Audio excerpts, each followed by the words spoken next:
Hello, I'm Nicoline from DoinGud, and welcome to episode 2 of Tokenverse. Today we are exploring the curation in the NFT space. And we have three amazing guests here, which is Renee, Sparrow, and Eva. We'll let them introduce themselves briefly, starting with you, Eva. Sure. Yeah, thank you for inviting me. And so right now, I'm an independent curator and writer based in New York City. And currently I have a full-time job working at Chambers Fine Art Gallery, which is focusing mainly on Chinese contemporary art. And I also is the co-founder of the curatorial project ONBD, which dedicated to NFT-based art.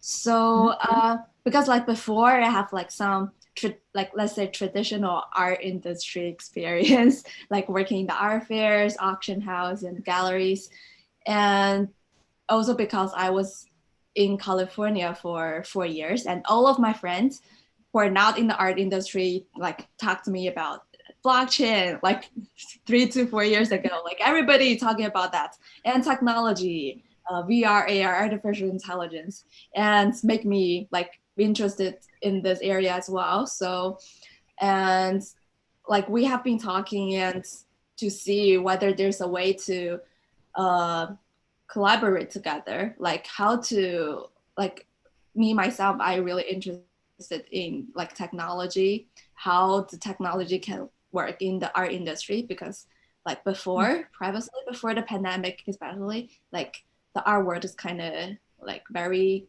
traditional, slowly embrace the technology world, and NFT is kind of a bridge, and then we can regard it as a new medium to try to connect to totally different world. And as a curator, I also want to see whether there's a new way to do new online exhibitions as well. That sounds really exciting. Great. Love to hear from you, Sparrow.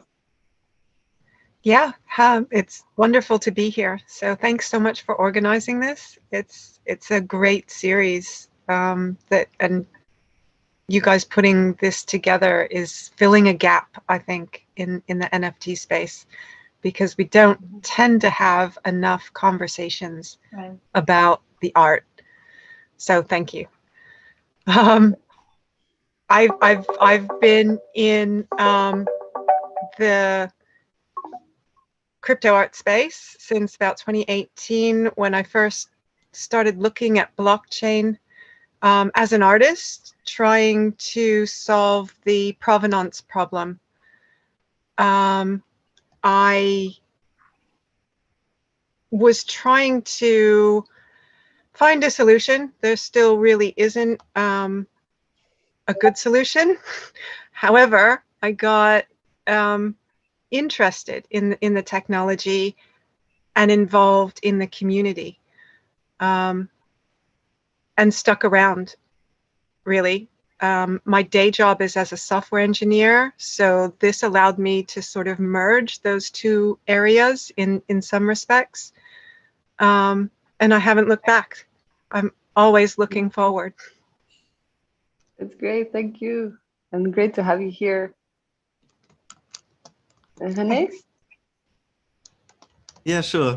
It's cool to be here with big names like Sparrow. I know you from my involvement in Mocha, and I have been in the NFT space since 2017. I've been collecting crypto art since 2019, and last year I have helped to build something that is called Collectors Hub, which is like a DApp that allows you to curate your own galleries and share them via URL in a simple gasless interface.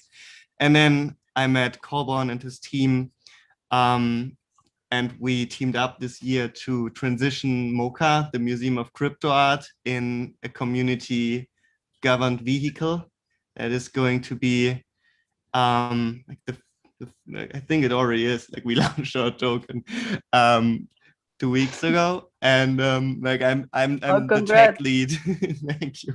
I'm the tech lead, and I'm responsible for all kinds of stuff on that end, and we are looking forward to build layer 2 powered systems on Polygon that allow artists and collectors to engage within the museum with NFTs, aggregate voices, opinions, and critiques on chain around the NFTs inside the museum.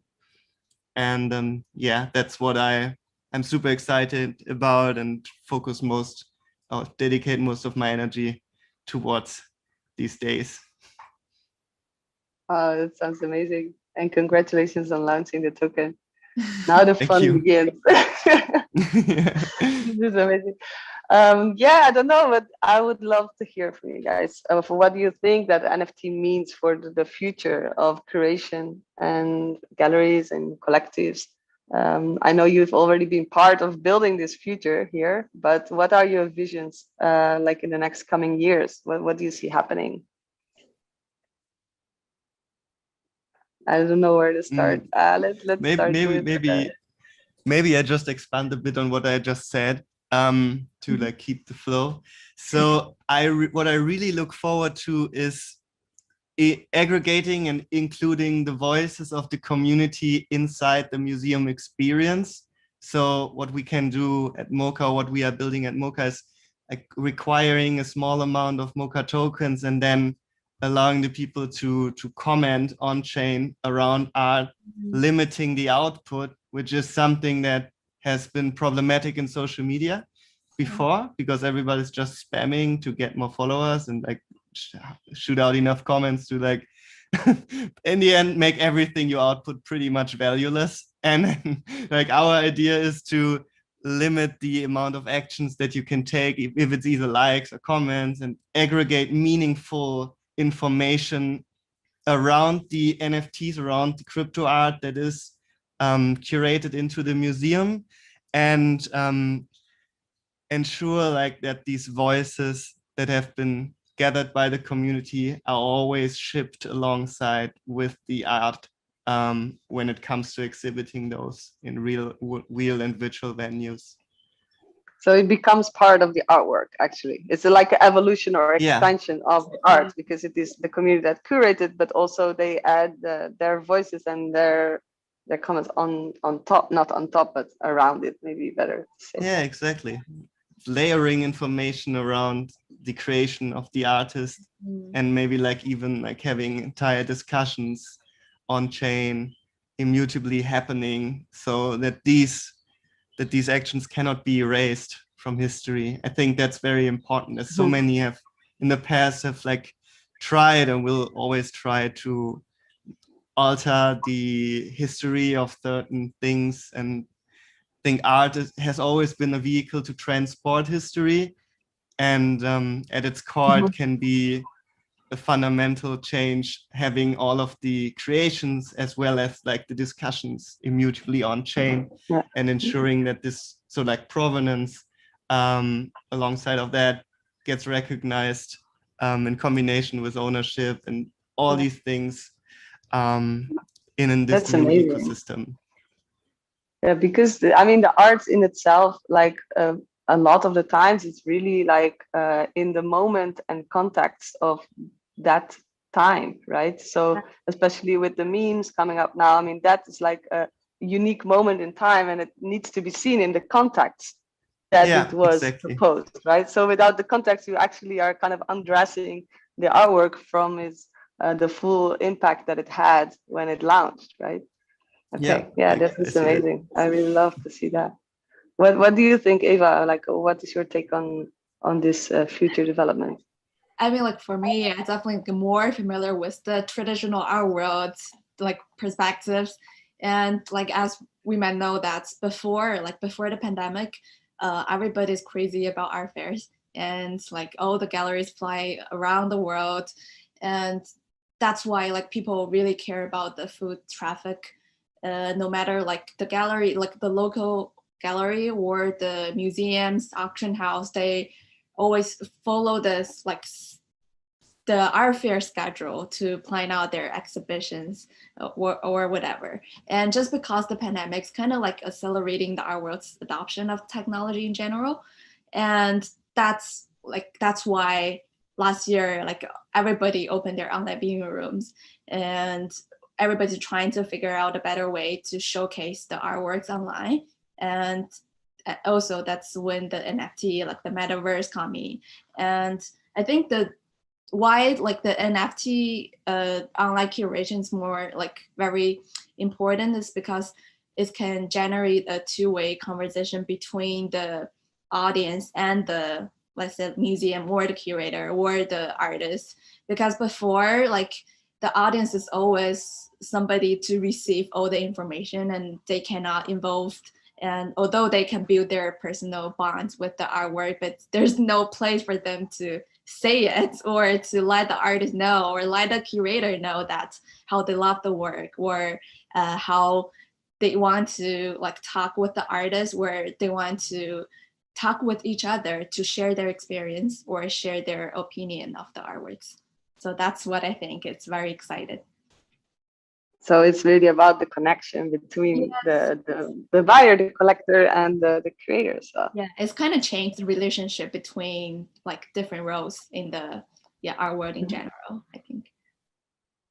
Yeah, because everybody can take on any role as well. Yeah. It can switch a lot. Okay, great. What about you, Sparrow? What's your take on this? So the future that I've been imagining has been touched on by both Renee and Eva, right? And that's really the direct interaction that you can get in this peer-to-peer network between the creator and the collector, between the artist and the audience, in a way that really was always mediated in some way in the traditional art world.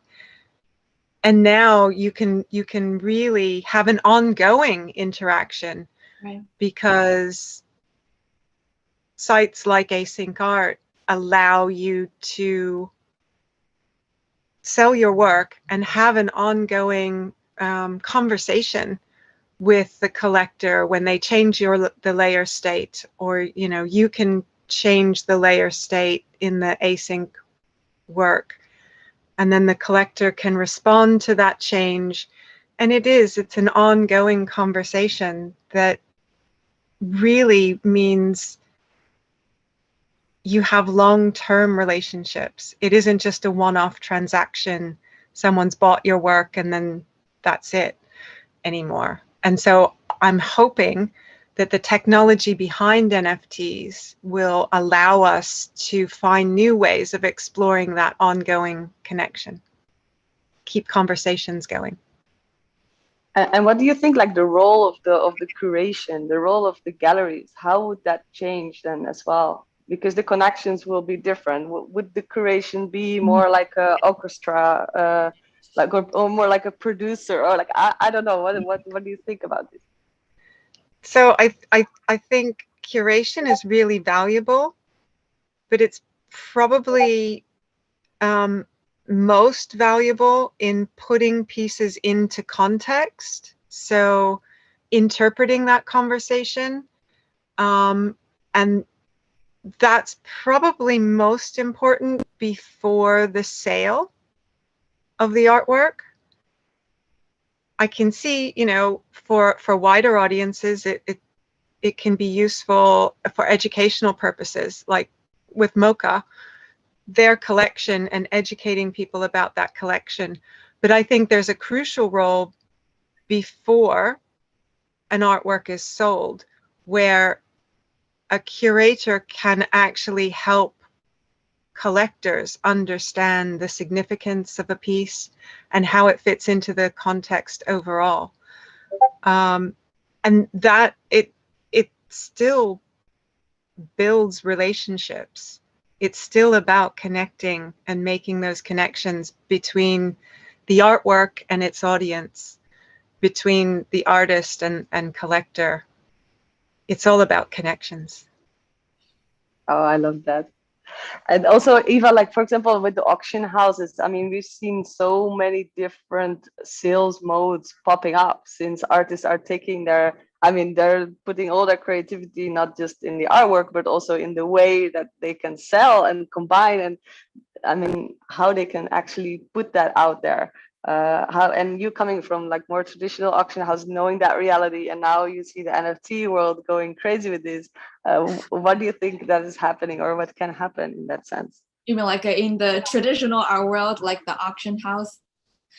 I mean, because for now I can see like there's I don't want to see it like I don't want to say it's a gap, but it's definitely two group of people. Like the traditional collectors were the audience, are definitely not the NFT world's audience, were the community. And right now, I think, especially this few months, everybody's trying to learn more from each other. Like we want to understand their world, like what's happening, and like we want to learn more about the art system, how the art world like used to be, and the whole art world's trying to learn the definition. What is NFT, and how do people like generate, like create art in the NFT world, and what kind of people want to collect a crypto art, and why do they like it? So like I think there's always a period of time that we want to know like what exactly is going on here, and that's why we always have interest about it. I think it's, if we like everybody have interest to know more and to know each other, and that's like can be like merge like even more like in the future, and this is a good thing for both sides, I think. Yeah, I agree. I think like from my perspective, someone's perspective who has not collected art before NFTs, but now is now collecting art. For me, it was always about, I didn't really understand why you would buy something, which you cannot even like tell how scarce it is, and you cannot use it.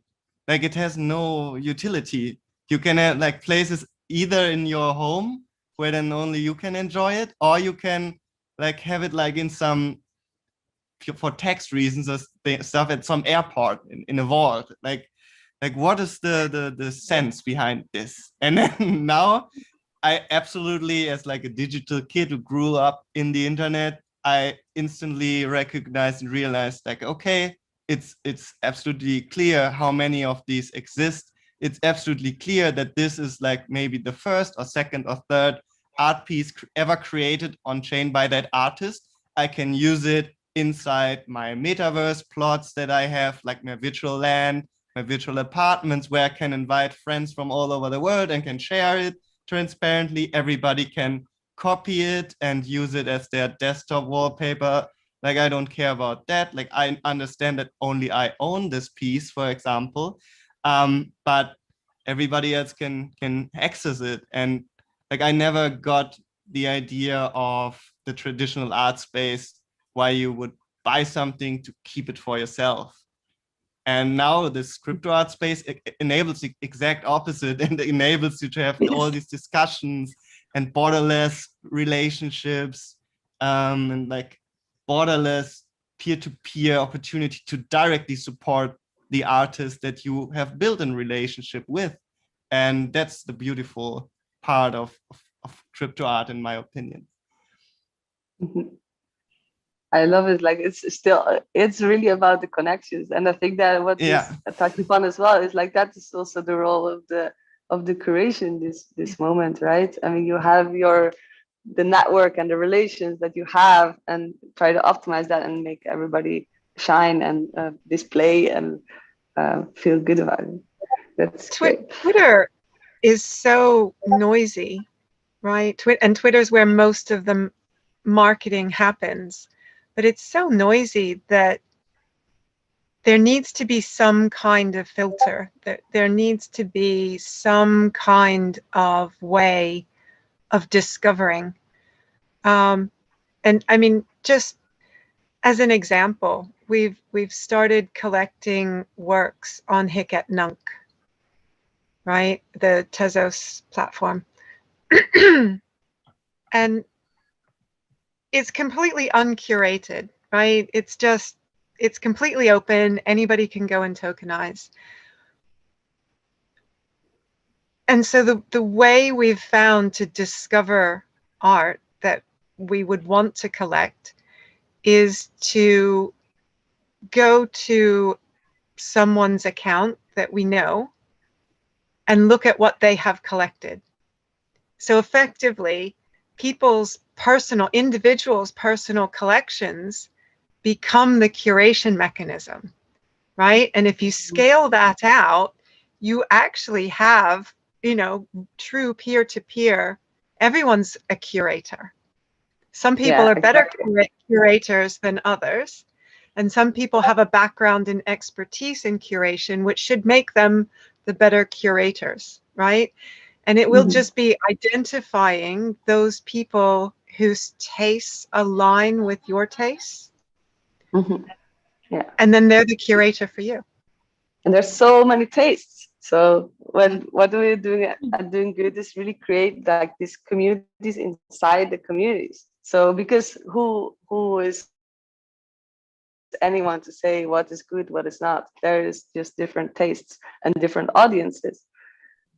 And that's amazing to hear from your perspective as well. And what do you think, like, if there's like another layer of like, because you talked about like basically checking out like the profile of the people and see what is their taste, what's their interest. So if you see if it collides with yours and if that goes.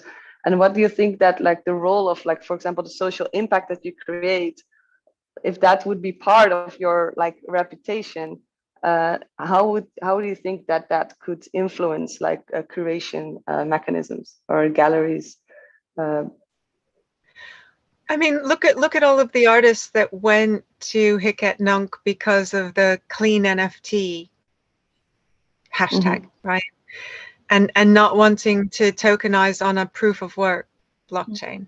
So, it's down to individual's choice, but it's definitely a factor motivating. I know a lot of artists and a lot of projects that feel uncomfortable with the proof of work mechanism, and so have either paused or at least pulled back a lot of using that to mint new work. And project launches all searching for those layer 2 solutions, like Mocha going to Matic, right?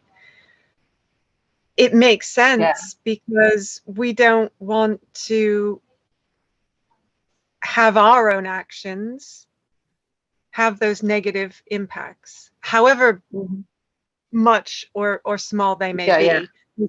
There's no denying that it is an impact. We have some artists as well in our community that really teamed up already with like social organizations, so they can stream like super transparently like part of their income, like of the sale to that organizations. And if you're talking about connections and what that means also between the connector and the creator, you see it happening as well, very strong with the social organizations and the creator, because they are basically, I mean, as an artist, you already want to have like a kind of impact on the world, and that social organization is also doing that with a purpose. So the connection there, it turns out to be like super strong, and you see that it's really I don't know, it's like a magical joining of people and purposes. It's really nice. It makes a lot of sense. And then also knowing that DoinGud, the marketplace, is launching on Matic/Polygon, it's the way to go, to use these proof of stake side chains or even base layers like Tezos. I'm a big fan of like layer 2s because they allow me to keep everything in the same account. They allow me a higher utility across other dApps because these network effects are hard to multiply on new layer 1s. But that's why I love that DoinGud is like combining the charity aspect with the environmental aspect of minting outside of POV. I really love it.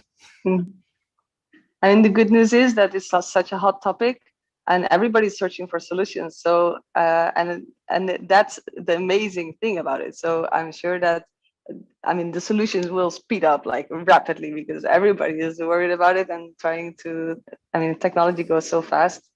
It's like one week we decide to go Matic and the other week there's another one. I mean, it goes really fast. So it's super good news, you know. So I celebrate these conversations because it speed up everything. So it's really good to hear. And yeah, I don't know. Also in curation, what I've seen, like I'm really intrigued by the different sales modes and trying to combine like the old systems, like, oh, we have the Dutch auction and then we have the English auction, but there is so many mechanisms that can be created. You have a rare album or something, or like music, the things that Blau did, for example, with all the different tiers, and like there's so much creativity going on in also the way that the artists are selling their work. And what in your idea is like the craziest thing that you have seen in this space regarding that? I should ask you, Eva, because you're the crazy thing. Well, I mean, like, I don't want to crazy this because I think it's, I know it's going to happen, and I'm very excited about it because, like, most of the artists I know are from the traditional art world, and because before, like, everybody trying to use like the medium that they're familiar with, like the paint, they use painting, like, and create photographs and video, and gradually, like, the newer generation, they like the medium that they familiar with is the internet, so they create new medium art. And because they already like used to the peer-to-peer, like they can talk to it like anybody on the internet, so they want their artworks to be more interactive. And but you know, like the normal way to showcase the artwork, or just like, although like you can make it more interactive by using the AR VR technology, but it's still like there's not like the internet that you can like just like interact with the people on time and you can actually talk and communicate. So I think the different sales moods and trying to like make the collector and the artist can interact in this way, it's very good.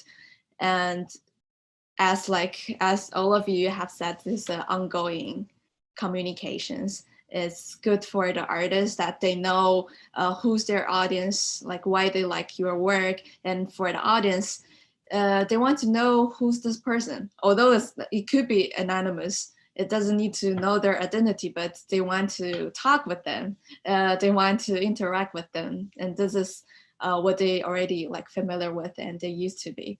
So yeah, I think this is why the like new NFT methods, it's exciting. Yeah, I think that's really, really true, because it seems to be that it's that connection that really drives the interest. So even if you don't know the person, right, or if that person's completely anonymous, so they have, you know, just a wallet address, that doesn't mean that they don't have a personality, that they don't share, you know, some of themselves. And I think it's important, right, that as an artist you're sharing some of yourself, because that's what other people can connect with in your work. It's completely possible to do that whilst remaining anonymous, and that's just a fabulous innovation of blockchain. Yeah, I agree. You can see that some big collectors in the space are completely anonymous. For example, like moderates, and they are just talking via their actions. That's super interesting. Like these different levels of how much do I talk with the artist or the public. It's interesting to see a group or a single person, we don't know, I guess, acting that way, while others are completely open with their identity and leverage the artists on their social feeds, give them a platform, give them room to share their new works, help them to get exposure. But yeah, you're right. You can do that by being pseudonymous or by being your real identity.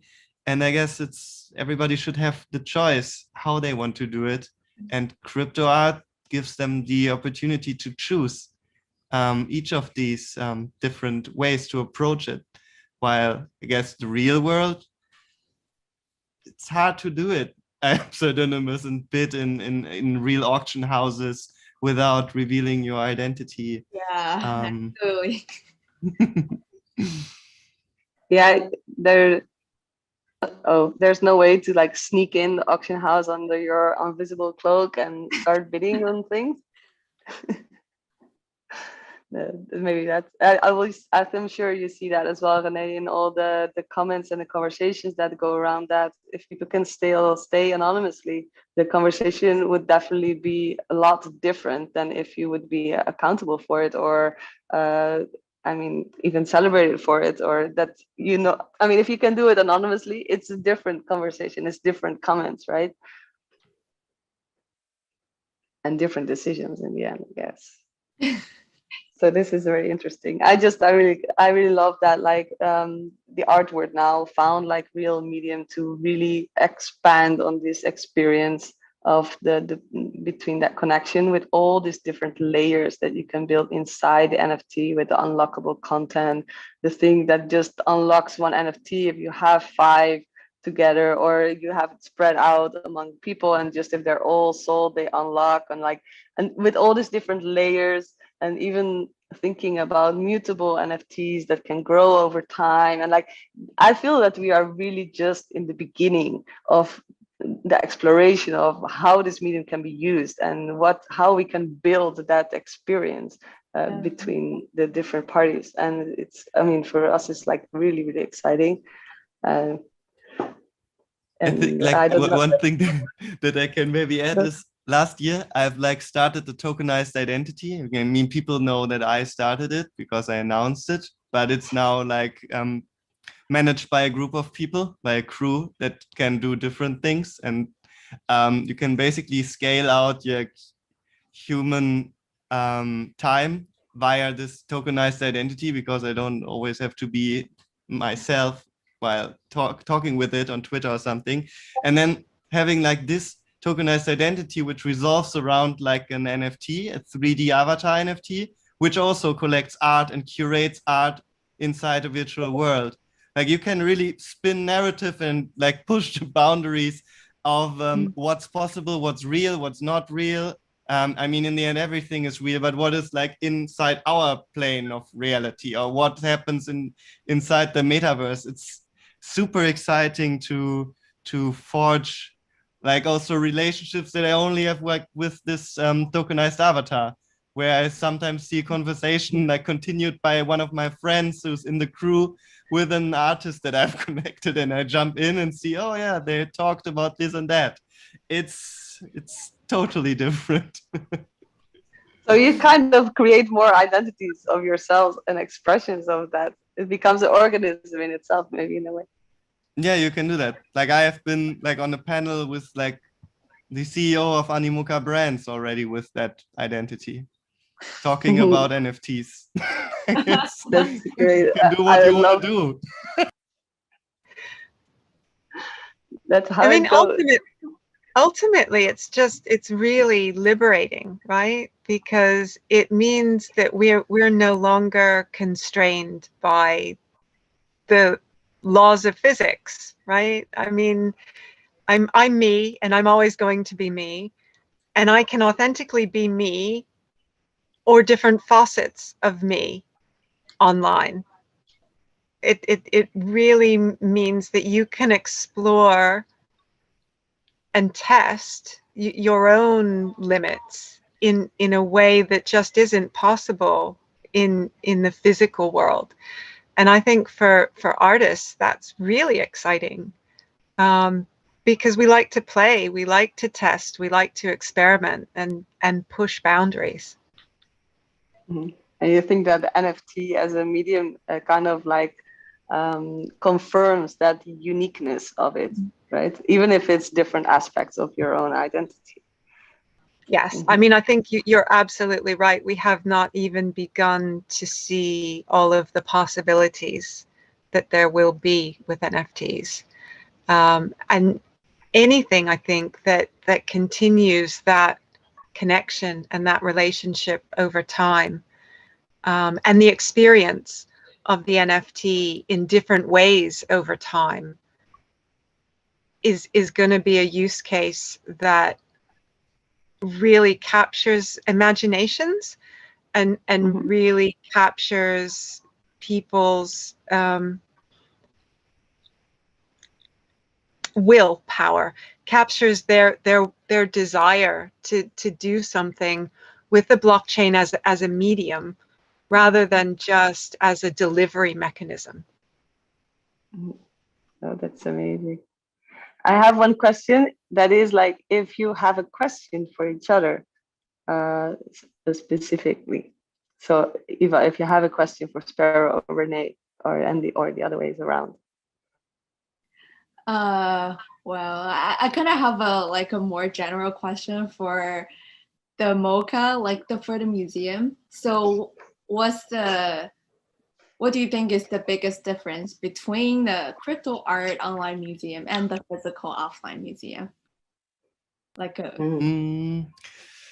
I really think the biggest difference is that you have this high level of interactivity between the collector, the artist, the institution, which is the museum. And then you can also expand the museum in contrast to a real museum beyond space. Like you can add, we have a concept called museum wings, and you can allow other projects or collectors to have their own wings inside the museum and expand it. And then also constantly evolve the visual look of the museum itself. Like you have the same data, you have the same NFTs, the same art inside, but you can reflect it in different ways inside different virtual worlds. Like crypto voxels would look different than you have it like in Somnium Space, but you can also and at some point like have it expanded towards like photorealism and have this like constantly evolving medium that you can scale and enhance with user curated contents, governance decisions by token holders. Where do we expand it next? Like there are a lot of opportunities that make it so much more versatile than a real museum, which is just locked and constrained by so many, like just talking about physical limitations, which just cannot be broken away without expanding a traditional museum into a virtual world. But I'm sure they will do it. Eventually. Yeah, it starts with like simple forms, like for example, what Sotheby's is doing with their natively digital exhibition and expanding that, replicating in their museum into Decentraland. Like these stories are just like scratching the surface, as like Sparrow they said. need to like test the water first and to see where to go. Makes absolute sense. I mean, if you have like institutions that are operating like they operate for like more than 100 years, like you cannot expect them to different like to entirely change how they operate within like years, right? And actually I have also one question for Sparrow, and because I try to figure out my future role as a curator. So as an NFT artist, do you think you need a curator, and what do you expect that curator can do for the artist? So me personally, I probably don't, because I'm fairly good, I think, at, when I want to, communicating about my work and what goes behind it. I've always been really honored when a curator has talked about my work, because they see things in it that I don't normally talk about, and that's a wonderful feeling as an artist to see from someone else's perspective. I know a lot of artists love to have a curator as a partner in helping them present their work. Yeah. And building the context around it. So that goes back to what I was saying in the beginning of, a curator and an artist working together to present the story and context of a work. Yes. Helps everyone involved. It helps the collectors, it helps the general audience, it helps the space in general just have that that story to tell that people can then remember. Yeah, precisely. So yes, I think curators are absolutely essential in helping to tell those stories. Yeah. And that it's not something that's going to go away. Yeah, because for me, I think that art is kind of like always about the way of expression, no matter you want to express your emotion, your opinion, or yeah, just like whatever in your head.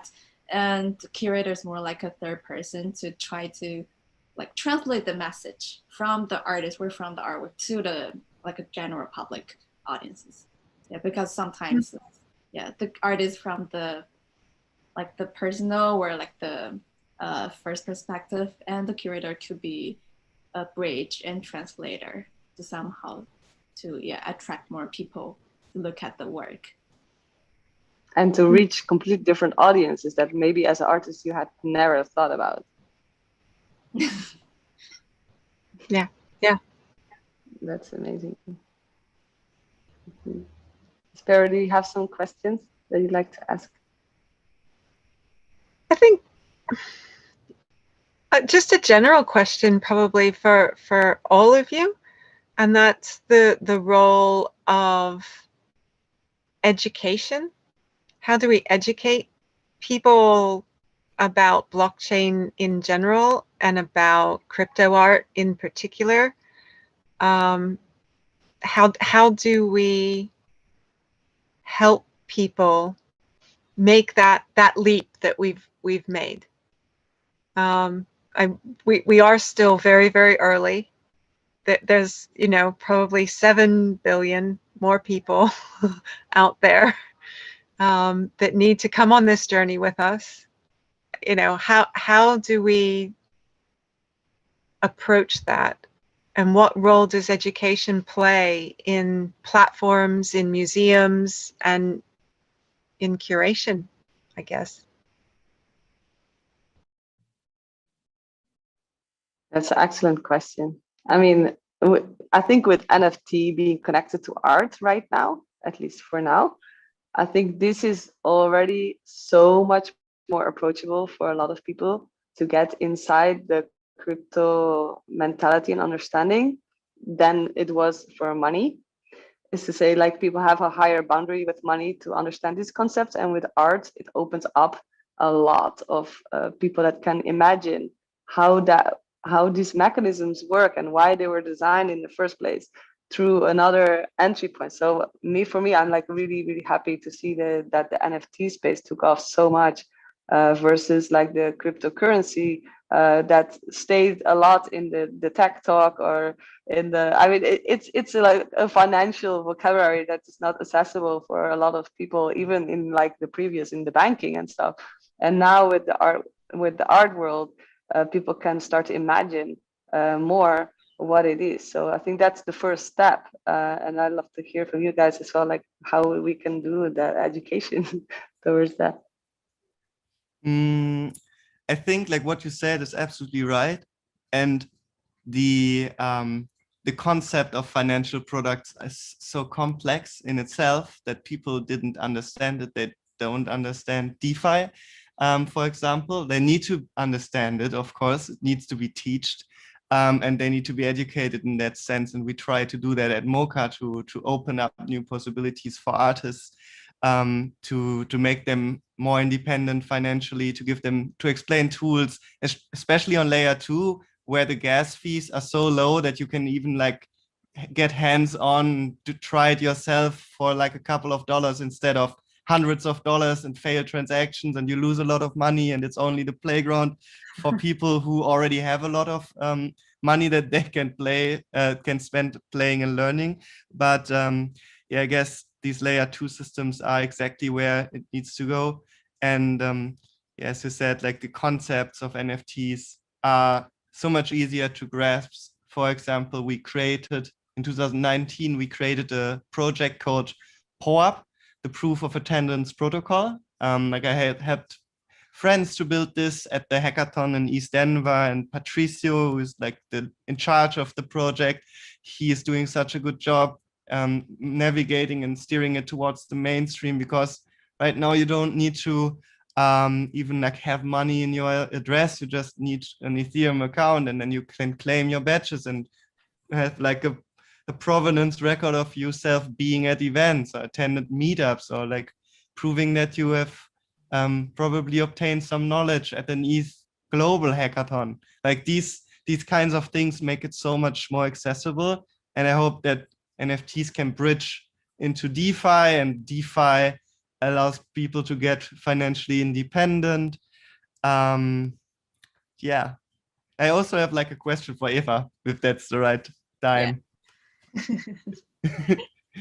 Eva, how common is it that like real art in the traditional art space is used for financial operations, for example, as like a collateral, like you have like a very expensive art piece that you place as collateral to lend or like borrow against it and get some dollars that you can spend and invest.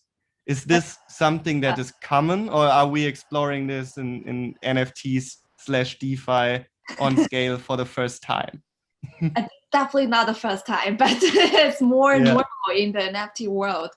I mean, like, there are people like, I mean, like, basically can divide it into two group of people, like group of collectors. One is kind of is asset investing, like alternative investment.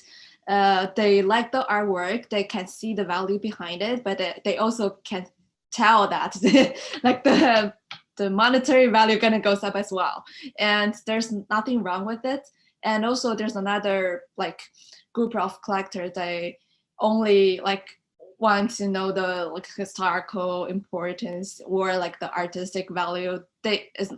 They don't care much about whether it's gonna go up like in the market in the future. They just personally really like it. So I think it's like already there. It just depends on people's mentality, why they purchase it.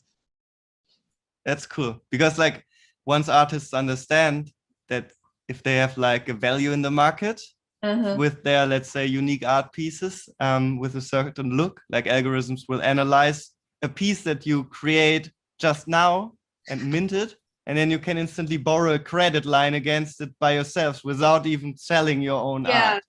Because this has to be, that's the consequence that will lead artists to, that's just one tool that will make them financially more independently, that they can instantly get liquidity against their creativity, which is insanely to think, but I believe it will happen. Liquidity is always a problem, like in the art market, because it always take years that if you want to resell your artworks, but not in the NFT art world. Yeah, it's like instant value creation. You know, even before you sold it, you already created the value, so you can actually borrow against it. It's really powerful stuff. I think that we are almost reaching the time of the podcast, but I would like to ask you guys, what are interesting places to look at this moment to see the development of this space, or what are the most interesting projects that you've seen, or that you want the listeners to go and check it out, to see what's to follow what's going on? I'll say mocha before Renee says mocha. Yeah, that's so sweet and true. So. Yeah, and then I would say I'm looking forward to DoinGud platforms, because I know that's like you're gonna launch pretty soon, and no matter for galleries, to curator or artists, we always love to explore like new platforms to see like some new features and how we can work together. So yeah, I am like myself, I'm always like looking for something new in the market right now. It's great. Yeah, it's all about collaboration in the end. We're all going for that same purpose. So yeah, for sure. What about you, Sparrow? Oh, sorry, Ronnie. I would say have an eye on what's happening on layer 2, what's happening on Polygon. There are a lot of projects that you can tap into without investing too much, where you can just understand mechanics. I guess it's this year's right now. If you do it right, almost like cheating. You get so many informations about like how the future will work, like how the world will work in the future. Like before, people are spending $100,000 on Ivy League colleges. You can learn it now, hands-on, for free, and then know how the world will look in 2030. Yes, I agree.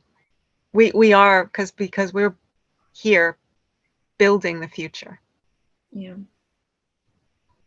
Wow, that is a great quote to go out with. I hope the listeners will check that out and start imagining that we are all building the future, and especially in communities, like you said, Renee, that there's no limits of people contributing to the art and building on top and having no voices left out. I think that is like it's a very exciting time to be in. And I'm really happy to share this moment with all of you and with everybody that is collaborating and moving itself in the space. It's amazing. Thank you all for coming and to join this conversation. I've enjoyed it a lot. I hope to see you soon. Yeah, thanks for having us, I guess. Thank you very, very much. It's a pleasure.